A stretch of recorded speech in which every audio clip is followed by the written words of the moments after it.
स्वागत है आपका रगाई के लास्ट एपिसोड में। अगर आपने इससे पहले एपिसोड नहीं देखे तो डिस्क्रिप्शन में प्लेलिस्ट की लिंक है, उसे टैप करके जरूर देख लेना। Let's start. अरुण वेट्री से पूछता है कि आपको कैसे पता चला कि पुष्पावल्ली ही इन सब के पीछे है। तब वेट्री बताता है कि मैंने जब आमोथन की रिपोर्ट देखी थी तब मैंने पुष्पावल्ली को कॉल किया और पूछा था कि आमोथन के नाखून में स्ट्रगल के निशान है। तब उसने ठीक से आंसर नहीं दिया था, तभी मुझे उस पर शक हुआ। तब अरुण दिव्या को पेड़ से लटका कर गाड़ी पे खड़ा करता है। वेट्री को भी उसके खबरी का कॉल आता है कि मारी उसके गांव गया ही नहीं था। फिर दिव्या सब चीजें बताती है, जहाँ मोगिल और उसके साथी 2 हफ्ते के लिए सप्लीमेंट्री ट्रायल लेने आए होते हैं। मोगिल को सप्लीमेंट लेने के बाद अनईजी फील होता है और उसके नाक से खून भी आने लगता है। फिर उसे उन पे डाउट आता है। जब उनकी ट्रेनिंग खत्म होने के बाद वो घर जाते हैं तो मोगिल दिव्या को एक वीडियो भेजता है जहाँ उनकी सारी मेडिसिन और सब चीजें होती है। फिर मोगिल का उन्हें कॉल भी आता है। दरअसल वो मेडिसिन की जगह ड्रग्स दे रहे थे। ये चीज मोगिल को पता चलती है तो वो उनसे 10 लाख की डिमांड करता है। कुछ दिनों बाद जब वो वाइन शॉप के पास जाते हैं तो पैसा न मिलने पर वेंकट मोगिल को मारने लगता है और बाहर आके मोगिल बेहोश हो जाता है। तभी वहाँ दिनेश आता है और मोगिल को इंजेक्शन लगाता है। और मोगिल ने स्टोर रूम की सिर्फ वीडियो नहीं निकाली थी, बल्कि वो सारी दवाइयाँ भी लेके गया था और अपने घर पे रखी थी उसने। दिनेश और कालिदास वही लेने गए थे।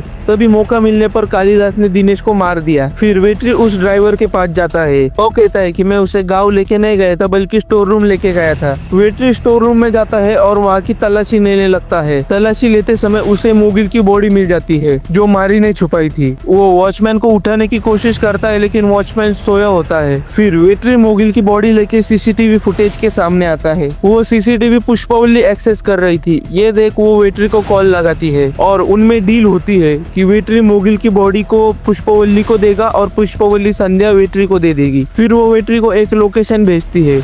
वेट्री मोगिल को लेके उस लोकेशन पे पहुंचता है और अंदर आता है। एक आदमी संध्या को वेट्री के पास देता है और मोगिल की बॉडी लेने गाड़ी के पास जाता है। जब वो बॉडी ले जाने लगता है तब वह मोगिल की जगह अरुण होता है और उन दोनों में हाथापाई होने लगती है। अरुण उसको बेहोश करके उसे बांध देता है। यहाँ वेट्री पुष्पावल्ली को पकड़ने जाता है। पुष्पावल्ली वेट्री पे इंजेक्शन से हमला करती है लेकिन वेट्री वो इंजेक्शन उसके कंधे में ही घुसा देता है और वो बेहोश हो जाती है। जब वो होश में आती है तब वेट्री पुष्पावल्ली को वैसे ही मारता है जिसे आमोथन को मारा था। वो एसिड की बोतल फोड़ता है, खुद मास्क पहनता है और उसका सर पानी में डाल के उसकी मौत हो जाती है। अगले दिन वहाँ एसपी आता है। वो वेट्री से पूछता है कि पुष्पावल्ली इसमें कैसे शामिल हुई। वेट्री बताता है दिव्या और दिनेश कालिदास के द्वारा पुष्पावल्ली से मिले। वहाँ पुष्पावल्ली पहले 2 CR का डिमांड करती है लेकिन जब उसे पता चलता है कि और 4 लड़के हैं तो वो 8 करोड़ की डिमांड करती है। फिर वो डील ओके कर देते हैं और वडीवेल जो कालिदास और मारी के साथ काम कर रहा था वो मारी की बॉडी के टुकड़े करके आइसक्रीम की गाड़ी में भर के उसे डिस्पोज करने वाला था। वेट्री और संजय ने ही उसे पकड़ा था। मोगिल की मौत कैसे हुई थी ये जानने मारी मॉर्चुरी में गया था। तब उसने आमोथन, जोसेफ और उनके दोस्तों की बॉडी देखी।